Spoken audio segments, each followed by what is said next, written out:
Республика президенті ярдәме белән урамнарга асфальт салу өчен 80 миллион сум акча бүленеп бирелде. Бу эшләрне Казанның автострой подрядчы оешмасы һәм Мөслимнең муз җәмгыяте башкарды. Асфальт юл нормальный, гравийный юл урынына тузаны да әзаны гыймы, жүрү да рәхәт, пишаранмыйсың иртәнгә барганда. Бу юлларның историясы нәрсәдән башланды.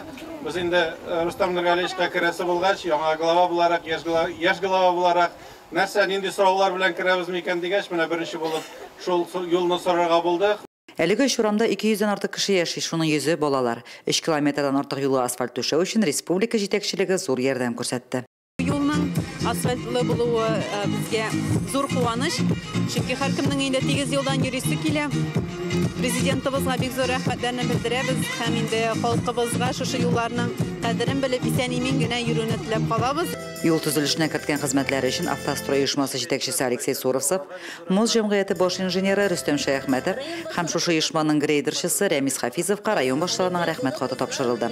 Асфальт булугына район халкы өчен әйбәт, шул ук вакытта машина йөртүчеләр дөрес тизлекне сойлап, хәвеф-хәтәрсез генә йөрсеннәр иде.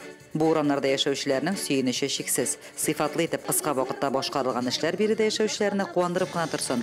Шоферлар тизлек режимын сакласыннар иде. Лилия Шәймиева, Динар Нуртдинов, Мөслим телевидениесе.